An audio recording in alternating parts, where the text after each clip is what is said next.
Manufacturing may be only 10% of GDP, but it still calls the recession shots. The latest ISM report shows tariffs aren't leveling the field, they're tilting it further. But when factories struggle this long, the Fed usually steps in, and history says they're going to have to do it again.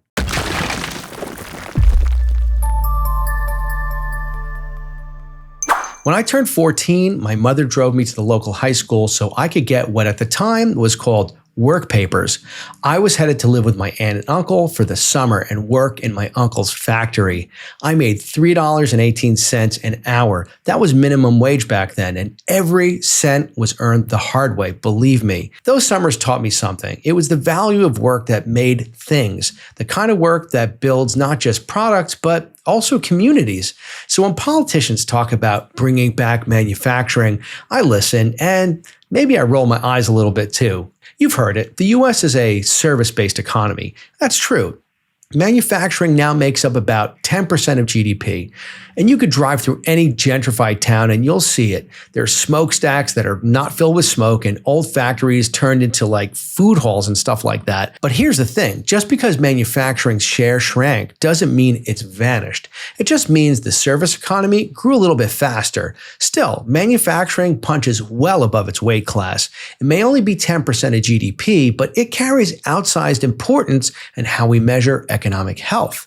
The National Bureau of Economic Research, or NBER, those are the folks who officially declare recessions, well, they lean heavily on industrial production data. That index is 75% manufacturing, 15% mining, and 10% utilities. It's a leading indicator because when factories slow, well, the rest of the economy usually follows.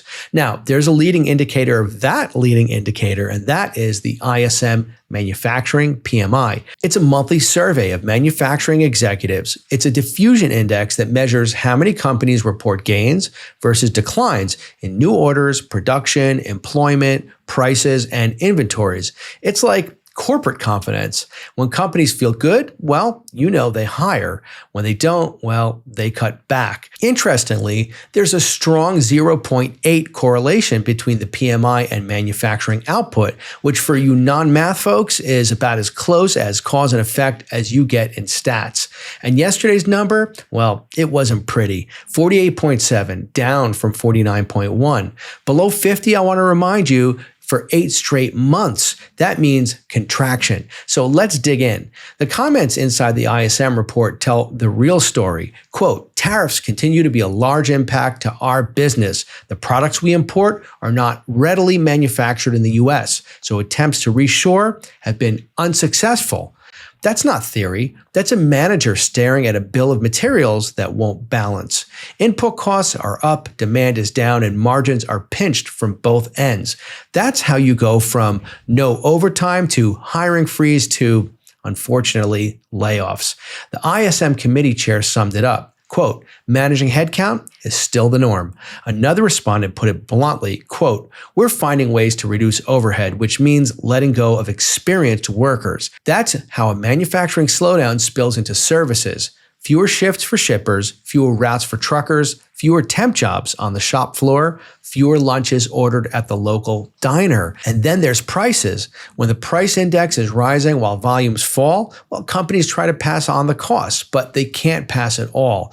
One executive said it straight, quote, steel tariffs are killing us. And he's not exaggerating. If you buy steel by the ton and sell finished goods by the penny, well, you're getting crushed. Procurement can negotiate supplies all day long, but input costs are up because of policy. The only variable left is, unfortunately, payroll. Hence, the employment index has been in contraction for 9 straight months.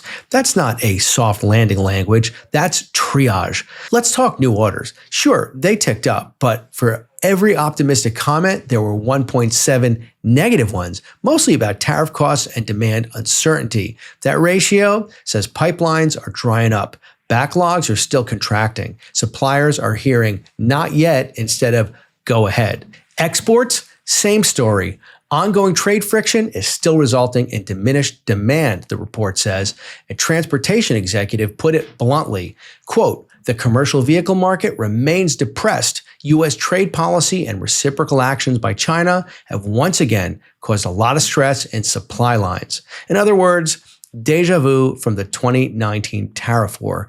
And this is where it hits home for me because I watched it happen in real life. My uncle's factory, that place I worked as a kid, eventually closed in the late 80s.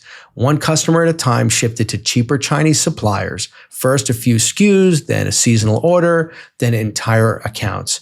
It wasn't about quality, it was about costs.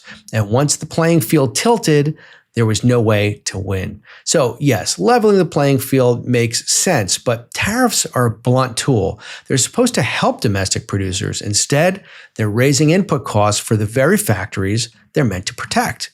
One chemicals executive put it best, quote, "Business continues to remain difficult." Another said, "Money is sitting tighter." And another, "Wonder has turned into concern." Look, this isn't a flashing red light for the whole economy. Services are still carrying the load, but it's a steady yellow light. It means slow down, eyes up, hands at 10 and 2. Watch new orders over the next quarter. Watch employment comments. Watch backlogs. Watch prices.